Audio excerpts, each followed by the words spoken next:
Hello and welcome to this episode of TXM TV.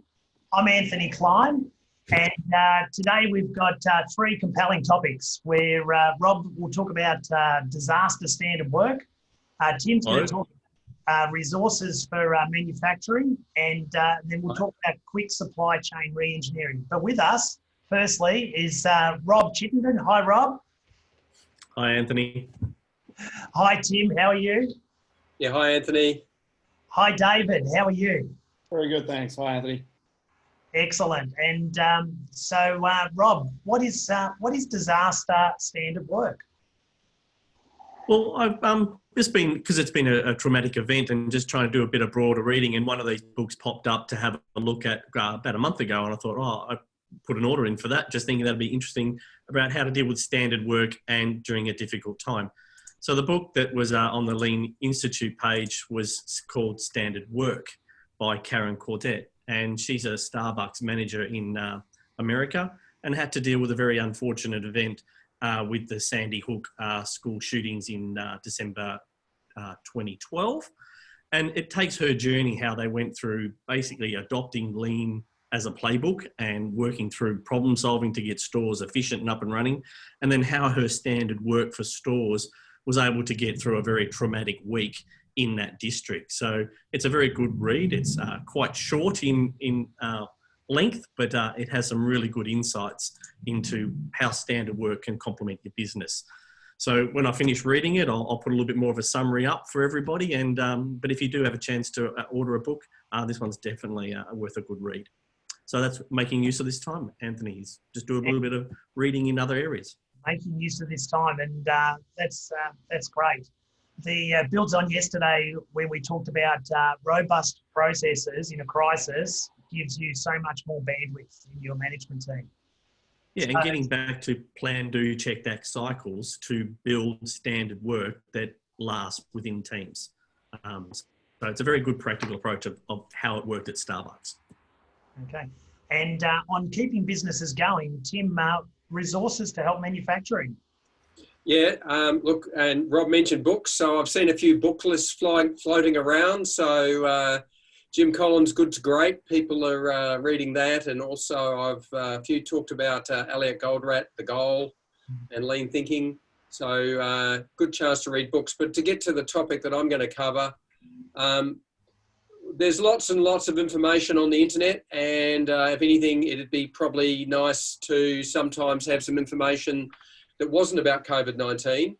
But I've just picked out a few websites that I thought are useful for manufacturers in Australia. The Australian Manufacturing Growth Centre has a very simple page where you can sign up and register your interest in providing services or products for the COVID-19 effort. So whether it's inputs for manufacturing medical devices, PPE or hand sanitizer or whatever's required.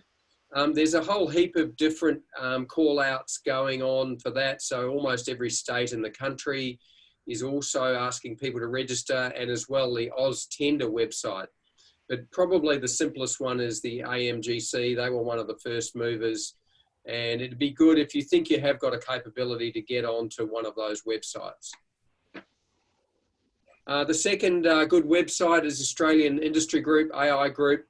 They have a whole stack of resources and updates. Very good checklist on what to do if you get an infection in your factory or your premises. And so some good resources there to go through. I attended a webinar yesterday with the Best Practice Network. They are running multiple webinars around the country every week. So you just need to go to their website and register. The next one coming up is with Mark Goodsell. We had one this week with Mark Goodsell. The next one coming up is with Bill Cracknell from CSL Seqirus, about understanding how disease spreads. So that's one I'll be looking out for, to really get an expert view on how you really manage that infection risk in your business. And I'm just having problems getting to the next. Okay, so also TXM have set up our own website with a whole heap of resources on, particularly around business continuity planning. What you can do to ensure that your business stays viable during this crisis. And there's also a survey just to give you an idea of, at a qualitative level, what kind of risks that you have in your business and where you might stand. And finally, for some really insightful articles, you can go to the McKinsey website. I've read a number of their articles. They're really high quality. They have some very good thinkers. They also have a 5-point action plan of things that you can think about.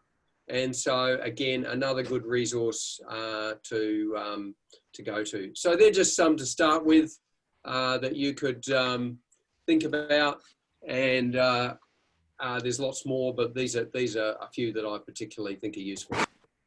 Thank you, Tim. Now, there's a good time to, often we have to change the products and change the flows, and so process re-engineering is going back to how it used to be. So initially in the late 90s, when the Learning to See, the value stream mapping Bible first came out, it was done in small groups. It was done by team leaders and engineers and commercial people, all in a small forum. And since then, it's expanded to include many more people in a much more collaborative, often post-it note methodology in a larger group. And so with the current restrictions, we can no longer do that, and we're going back to smaller groups. And so at TXM, we now have a rapid process setup methodology, which takes our future state mapping methodology and enables a small group to set up a new process rapidly and achieve some results to take us to a new market. So it's an 8-step process. And to find out more, you can contact us at txmtv@txm.com, or just call us. We would really appreciate your call. And until then, stay safe, and it's goodbye from us. I'm Anthony Clyne. Thank you for watching this TXM TV.